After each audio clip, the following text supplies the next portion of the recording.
और वो बलूचिस्तान का जो अटैक है वो भी ख़त्म हुए घंटे नहीं गुजरे, आज फिर इतलात है कि कुरम एजेंसी में अटैक हो गया और कैजुअल्टीज हुई हैं। और मतलब वो जो खबरें हैं कि कुरम एजेंसी में अटैक हुआ है, हमारी पोस्ट पे अटैक हुआ है, हमारे लोगों पर अटैक हुआ है, अब जाहिर है कि उसका जब तक ISPR से कोई कंफर्मेशन नहीं आती, ऑफिशियल कंफर्मेशन नहीं होती, आदमी उस पर कोई तबसरा करने से कासिर है। और वो जो हम बात बात पे कहते हैं हिंदुस्तान वो कर रहा होगा भाई, पर ये जो है ये कुरम एजेंसी पे जो अटैक हुआ हिंदुस्तान ने कराया है ये, और बड़े सीरियस अटैक्स हैं, ये रुक नहीं रहे, बढ़ते चले जा रहे हैं। और बजाय इसके कि ये इस वक्त अपोजिशन को साथ लें, कौम के बच्चे बच्चे को साथ लें, इत्तेहाद और इत्तफाक का पैगाम दें और बताएं कि हम इस खतरे, एक खतरा हम पे आगे, जंग आ गई है भैया और क्या है।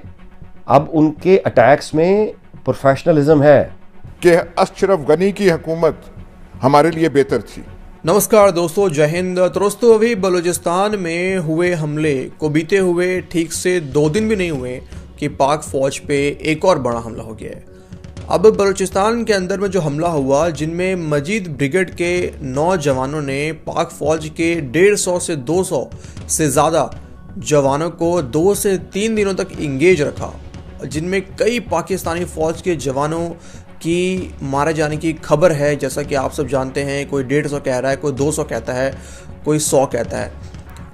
और अभी जस्ट कल की बात है कि TTP ने पाक फौज के ऊपर एक और बड़ा हमला कर दिया है, जिसमें 5 या उससे ज़्यादा पाकिस्तानी फौज के जवानों की मारे जाने की खबर है। अब ये खबर अभी तक पाकिस्तान के जो DG ISPR है उनके तरफ से कंफर्म नहीं किया गया है। और जैसा कि आप सब जानते हैं कि हालात पाकिस्तान के अंदर कुछ ऐसे हैं कि सारे कैजुअलिटीज़ को अभी कवर नहीं किया जा रहा है पाकिस्तानी फ़ौज के द्वारा या फिर मीडिया के द्वारा। तो आइए देखते हैं लेटेस्ट अपडेट क्या है। लेकिन अगर आप चैनल पर नए हैं तो सब्सक्राइब करके बेल आइकन जरूर से प्रेस कर दें, और वीडियो अच्छा लगता हो हमारा तो प्लीज़ लाइक और शेयर करके जरूर सपोर्ट करें। ख्याल रखें अपना।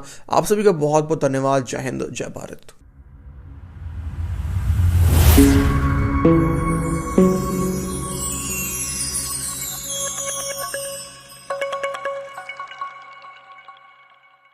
ये बलूचिस्तान में जो अटैक हुए हैं ना, ये अगर कोई संजीदा लोग बैठे होते ना, पाकिस्तान का इक़्तिदार जिनके यानी हुकूमत अगर कोई संजीदा होती तो उनकी नींदें उड़ जाती। यानी वो सिर्फ और सिर्फ बैठ के ये कहते कि ये क्या हुआ है। ये बहुत कोऑर्डिनेटेड, बड़ा, इसको जितना मर्जी आप डाउन प्ले कर दें, अंडर प्ले कर दें, ये बहुत प्रोफेशनल अटैक था जिसने एंगेज किया है, घंटों के लिए नहीं, दिन रात और दिन, इतने तवील अरसे के लिए एक प्रोफेशनल आर्मी को एंगेज कर लेना। और वो हुकूमत है, वो कह रही हम चीन गए थे, हमारी तो बड़ी इज्जत हो गई। यानी कमाल है। और वो बलूचिस्तान का जो अटैक है वो भी ख़त्म हुए घंटे नहीं गुजरे, आज फिर इतलात है कि कुरम एजेंसी में अटैक हो गया और कैजुअल्टीज हुई हैं। और मतलब वो जो खबरें हैं कि कुरम एजेंसी में अटैक हुआ है, हमारी पोस्ट पे अटैक हुआ है, हमारे लोगों पर अटैक हुआ है, अब जाहिर है कि उसका जब तक ISPR से कोई कंफर्मेशन नहीं आती, ऑफिशियल कंफर्मेशन नहीं होती, आदमी उस पर कोई तबसरा करने से कासिर है। तो मैं इसको यहीं तक रखता हूँ, और यहीं तक रख के मैं सवाल सिर्फ एक उठाता हूँ कि बताइए कौन सा वो पाकिस्तानी हुकूमत है, कौन सा वो पाकिस्तानी है, किस तरह की हुकूमत है कि आप हमलों की जद में हैं और बड़े सीरियस अटैक्स हैं, ये रुक नहीं रहे, बढ़ते चले जा रहे हैं। और बजाय इसके कि ये इस वक्त अपोजिशन को साथ लें, कौम के बच्चे बच्चे को साथ लें, इत्तेहाद और इत्तफाक का पैगाम दें और बताएं कि हम इस खतरे, एक खतरा हम पे आगे, जंग आ गई है भैया और क्या है। जंग से ज्यादा आगे क्या है, वो आ गई हुई है।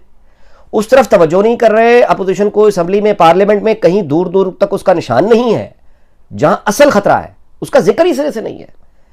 और फवाद चौधरी साहब तबसरा कर रहे हैं चीन से वापसी पे कि वो कल शहबाज शरीफ, जरदारी और वो मुलाकात हुई है, ये तो चोरों की मुलाकात हो गई है, ये तो लॉन्ग मार्च जो है कर रहे हैं, इनमें तो इनके बंदे इनके पास कोई नहीं है।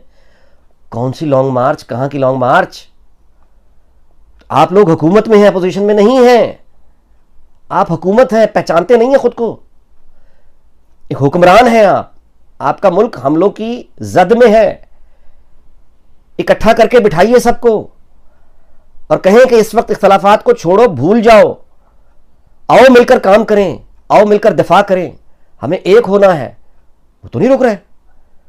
अगली बात आपसे बताऊं, ये जो अटैक हो रहे हैं ना, ये तरीके तालिबान का, पाकिस्तान का माजी का तरीका नहीं है। ये तो औरतों बच्चों को मारने वाले लोग हैं, बाजारों में बम चलाने वाले लोग हैं, मस्जिदों में नमाजियों को मारने वाले लोग हैं। इनका पहले यही तरीका रहा है ना।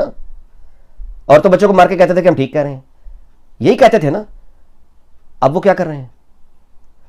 अब उनके अटैक्स में प्रोफेशनलिज्म है। हमने अफगानिस्तान कर करके वो जो किया, आज उसका शाखसाना आपके सामने है। हमारी मिसकैलकुलेशंस हैं कि जी हमने ये किया, हमने वो किया तो वो ठीक हो जाएगा और वो नहीं होगा, हमारे लिए स्ट्रेटेजिक गहराई बन जाएगी, हिंदुस्तान के ख़िलाफ़ हमें वो जो है तक़वियत मिलेगी, एक दोस्ताना अफ़गानिस्तान होगा। कौमों के मुफादात बदलते नहीं हैं। कोई अफ़गान तबका मकतबा फ़िक्र ड्यूरन लाइन को तस्लीम नहीं करता। तालिबान से लेके अशरफ गनी तक, अशरफ गनी से लेके सरदार दाऊद तक, किंग ज़ाहिर शाह तक वो नहीं करते। ये जो हम दिल फेंक हो गए थे कि अब आ गई हुकूमत और ये, और जो हम अब भी दुनिया में वकील बने हुए हैं उनके, हमें उनसे मुखासमत दुश्मनी नहीं करनी चाहिए। खामखा का टेंशन फजूल के बयान हमें नहीं देने चाहिए। लेकिन हमें वहाँ से ख़तरा है, वो जो हम समझ रहे थे और वो जो हम बात बात पे कहते थे हिंदुस्तान वो कर रहा होगा भाई, पर ये जो है ये कुरम एजेंसी पे जो अटैक वो हिंदुस्तान ने कराया है, ये कौन आया है वहाँ से? उनका अटैक सोफिस्टिकेशंस की तरफ आ चुका है। ये माजी की तहरीक तालिबान पाकिस्तान नहीं रही, इनके साथ और लोग मिल चुके हैं। कौन है वो? कहाँ से सपोर्ट आ रही है? ये शेख रशीदों का मामला नहीं है जो खड़े होकर कह दें कि इंडिया इन्वॉल्व था, इंडियन इन्वॉल्व था, जान छुड़ा के निकल जाए। नो, संजीदा डायलॉग, संजीदा बातें कैसे निकल रहा है। और आप जानते हैं कि ये यानी नैरेटिव क्या फैलाया जा रहा है। यानी पहले तो ये कि एक उम्मीद आई थी कि जनरल कमर जावेद बाजवा का एक दौरा जो कि फरवरी में शेड्यूल्ड था, मैं खुद इस व्लॉग में आपको बता चुका हूँ कि फरवरी में उनका एक दौरा शेड्यूल है, जो कि एक अच्छी खबर आई थी। लेकिन अब वो सुनने में आ रहा है कि वो दौरा जो है वो उसकी डेट्स कैंसिल हो गई हैं और वो डेट्स आगे चली गई हैं। तो फरवरी में जो दौरा ड्यू था जनरल साहब का, वो अमेरिका वो इस यानी खबर है कि वो डेट्स आगे पीछे हो गई। फरवरी में वो नहीं जा रहे। क्यों हुई हैं डेट्स आगे पीछे? ये तो फरवरी में जा रहे थे, मेज़बानों ने माजरत की है। क्यों की है? वो 1 या 2 महीने बाद डाल रहे हैं, तो क्यों? वजह क्या है? तो इस तरह की जो अफवाहें हैं, बदगुमानियाँ हैं, बातें हैं, अगर लीडरशिप हुकूमत नहीं लेगी और इस्टेब्लिशमेंट भी नहीं लेगी और खामोशी को ही यानी बेहतर जाना जाएगा, तो ये कोई अच्छा टैक्टिक नहीं है। इससे तो कन्फ्यूजन और बढ़ रही है, इससे धुंध और बढ़ रही है। और आप जानते हैं कि इस सारे सूरत हाल में पीछे मुशाहिद हुसैन सैयद साहब क्या फरमा रहे हैं? वो ये फरमा रहे हैं, एक तवील अभी लेक्चर उन्होंने दिया है जिसमें टेलीविज़न पे, जिसमें उन्होंने बताया है कि ये अमेरिका है दरअसल जिस पे जवाल आ रहा है, ये अमेरिका है दरअसल जो अपनी वैल्यू खो चुका है, ये अमेरिका है दरअसल जो ईरान को भी खो चुका है, अफगानिस्तान को भी खो चुका है, इस पूरे खत्ते में इर्रेलेवेंट हो गया है। वो तो रशिया से भी इर्रेलेवेंट है, हमसे भी वो हमें तो बड़ी, हमारी बहुत ज़रूरत है अमेरिका को, बड़ी शदीद हमारी ज़रूरत है अमेरिका को। उसकी वजह यह है कि अमेरिका तो बिल्कुल इर्रेलेवेंट हो गया। अगर वो पाकिस्तान का हाथ नहीं थामेगा तो बेचारा वो तो कोई उसको पहचानने से इनकार कर देगा इस पूरे इलाके में। ये कह रहे हैं मुशाहिद हुसैन सैयद साहब। यानी एक तरफ से वहाँ दौरे की डेट्स सुना आगे पीछे हो गई हैं। मुशाहिद हुसैन साहब जो हैं और उनके साथ वाले दीगर हमनवा, वो अमेरिका को कह रहे हैं कि वो जवाल का शिकार हो गया है। अगर किसी बात पे गुफ्तगू नहीं है, अगर किसी बात पे पार्लियामेंट इकट्ठी नहीं हो रही, अगर किसी बात पर इत्तेहाद और इत्तफाक की कोशिशें नहीं हो रही, तो वो सब्जेक्ट कौन सा है? Attack, Pakistan is under attack. तो हमें ये चीज़ें जो हैं वो देखनी चाहिए। हमारा टेंशन अफ़गानिस्तान से रहेगा क्योंकि टीटीपी और अफ़गान तालिबान की सोच, उनका फ़लसफ़ा एक है। ख़तरे की बात यह है कि टीटीपी वाले कहते हैं कि जो फाटा के साबका इलाके हैं, जो अब इज़ला बन के खैबर पख्तूनख्वा में जम हो गए हैं, वो आज़ाद होने चाहिए, उनकी अलहदा हैसियत होनी चाहिए। तो क्या इन्हें सपोर्ट हासिल है अफगान तालिबान की? नहीं तो वो जो है कैसे आ रहे हैं वहाँ पे? मफरूज़ा तो यही होगा, अगर वहाँ से आ रहे हैं वो रोक तो नहीं रहे। ये जो है कि जी तालिबान का कंट्रोल पूरा नहीं हुआ।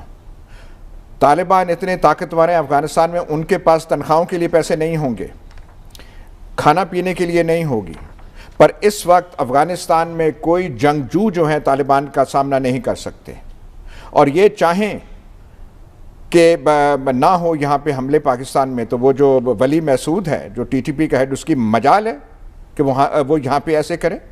ये कौन से कुनर और पख्तिका और कुरम के जो पार हैं सूबे कि वहाँ तालिबान का ऐसे वहाँ जोर नहीं है। उनका पूरे बॉर्डर पे है, चेक पोस्ट जो है उनके कंट्रोल में है। उन्होंने हमें बाढ़ नहीं लगाने दी, तो मतलब उनका कंट्रोल नहीं है। हम वो पहले कर रहे थे। अशरफ गनी हुकूमत ने ऐसा नहीं किया। हमारी जो है पॉलिसी अफगानिस्तान के बारे में, हमने हर इंतहा पसंद कुव्वत का साथ दिया अफगानिस्तान में और अपना नुकसान लिया। हमारे फ़ायदे में ये था, पाकिस्तान के फ़ायदे में, कि अफगानिस्तान में इंतहा पसंदी से हट के वहाँ पे सेकुलर हुकूमतें होती। सेकुलर का लफ्ज़ हम सुनना नहीं चाहते, हम उसे गाली के मुतरादिफ समझते हैं। यहाँ पे हम वो बर्दाश्त नहीं करते पाकिस्तान में सेकुलर का लफ्ज़। तो हमने अफगानिस्तान के बारे में कहना है कि अशरफ गनी की हुकूमत हमारे लिए बेहतर थी। इस पर कोई गुफ्तगू नहीं है। और आप जानते हैं कि सेनेटर वो फैसल, देखे ना, वो भी बेचारा अदाकार था, मैं उसकी फैसल जावेद, और बड़ा अच्छा उसकी आवाज़ भी है, अच्छा खासा बंदा, घूमता फिरता पीटीआई सेनेटर बन गया। तो वो बेचारा चूँकि सेनेटर बन चुका है तो उसको अपनी पार्टी लाइन लेनी पड़ती है। पता है नहीं क्या क्या कहना क्या नहीं कहना। आप जानते हैं उसने क्या बयान दिया है? उसने कहा है कि पाकिस्तान को इस्लामी सदारती निज़ाम की शदीद ज़रूरत है। अब उस जाहिल, मतलब जाहिल का लफ्ज़ नहीं इस्तेमाल करना चाहिए, लेकिन उस मासूम आदमी को, जो कि एक अदाकार बेचारा, एक यानी वो फैसल जावेद जो है, उसको ये अंदाज़ा नहीं है कि वो इमरान खान को खुश करने के चक्कर में ये सारे बयान दे रहे हैं ना, इस्लामी सदारती निज़ाम, इस्लामी सदारती निज़ाम, इस्लामी सदारती निज़ाम पाकिस्तान में। इमरान खान को खुश करने के लिए ये कह रहे हैं। इनको इतनी अकल नहीं, ना इनको कोई ये बताने वाला है कि ये तहरीक तालिबान पाकिस्तान का मुकदमा लड़ रहे हैं। ये इमरान खान को खुश नहीं कर रहे, ये तालिबान का केस प्लीड कर रहे हैं। यानी वो जो तहरीक तालिबान पाकिस्तान कहता है, फैसल जावेद साहब बिल्कुल वही लाइन कह रहे हैं। अब इनकी बात को अगर तस्लीम कर लिया जाए, जरा सोचें ना एक मिनट के लिए हाइपोथेटिकली, कि सेनेटर फैसल जावेद की ये बात कि पाकिस्तान को इस्लामी सदारती निज़ाम की ज़रूरत है, तालिबान क्या कह रहे हैं? यही तो कह रहे हैं। वो तो कह रहे हैं कि तुम्हारा आइन भी गैर इस्लामी, तुम्हारा सिस्टम निज़ाम भी सारा गैर ही नहीं, उसको हम मुसलमान करेंगे। यही तो वो कह रहे हैं। ये पार्लिमानी निज़ाम कुफर है, जमहूरियत कुफर है, यही तो तालिबान कह रहे हैं। और ये भाई साहब सेनेट के अंदर बैठ के, पाकिस्तान के सेनेट का मेंबर है, ये इसको भूल गया है कि ये सेनेट का मेंबर है। सेनेट का मेंबर होते हुए, एक आईनी इदारे का मेंबर होते हुए, वो दावत दे रहा है तहरीक तालिबान का जो मौकफ है, जो वो कह रहे हैं, ये उस पर मोहर लगा रहा है कि हाँ पाकिस्तान को इस्लामी सदारती निज़ाम की ज़रूरत है। इन लोगों को ये बताने समझाने वाला कोई नहीं रहा, कोई मौजूद ही नहीं है। यही तो वो कह रहे हैं। कल को वो आके इनको बाहर मुड़ के कहेंगे कि जो वो कह, अगर इस बात को मान ले, चले हाइपोथेटिकली कहता हूं कि इस्लामी सदारती निज़ाम, चलो जी पाकिस्तान के सारे लोग कह रहे हैं इस्लामी सदारती निज़ाम, तो इस्लामी सदारती निज़ाम में तुम कौन हो? Clean shave. इस्लामी सदारती निज़ाम में क्लीन शेव आदमी का फिर क्या काम है? इस्लामी सदारती निज़ाम में सूट टाइयों का क्या काम है? इस्लामी सदारती निज़ाम में म्यूजिक के साथ गाने बजाने का फिर क्या काम है? इस्लामी जो तुम कर रहे हो, इस्लामी वो क्या अजीब गरीबी को मलगूबा, पता नहीं ये है क्या चीज़ इस्लामी सदारती निज़ाम। इस्लामी शरीयत में तो कोई सदारती निज़ाम का कहीं कोई जिक्र नहीं है। सदारती निज़ाम उठाया कहाँ से? मॉडर्न पॉलिटिक्स से, और इस्लामी बना के, असल में डिक्टेटरशिप है जो इस्लाम के नाम पे ये मांग रहे हैं। तो इस्लाम के नाम पे डिक्टेटरशिप अगर मांगोगे, तुम में तो दमखम नहीं है। हाँ, जो हमले कर रहे हैं, अटैक कर रहे हैं, वो बिल्कुल यही चाहते हैं कि इस्लामी सदारती निज़ाम जो अफगानिस्तान में है वो यहाँ भी ले आए। तुम उनकी दलीलें देकर उनकी बात तय तो करो, तुम किस साइड पर हो फैसल जावेद? तुम पाकिस्तान की सेनेट के मेंबर हो या तुम तहरीक तालिबान पाकिस्तान की मजलिस शूरा के मेंबर हो? तुम किसके साथ हो? तुम पीटीआई इमरान खान के साथ हो या तुम तहरीक तालिबान पाकिस्तान के साथ हो? तय तो कर लो।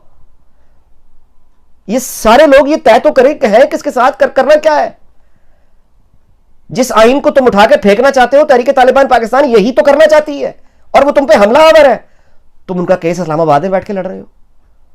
हुए तुम दोस्त जिसके दुश्मन उसका आसमां क्यों हो।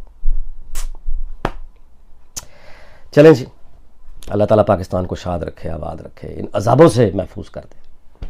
आपका बहुत शुक्रिया। अल्लाह हाफिज़।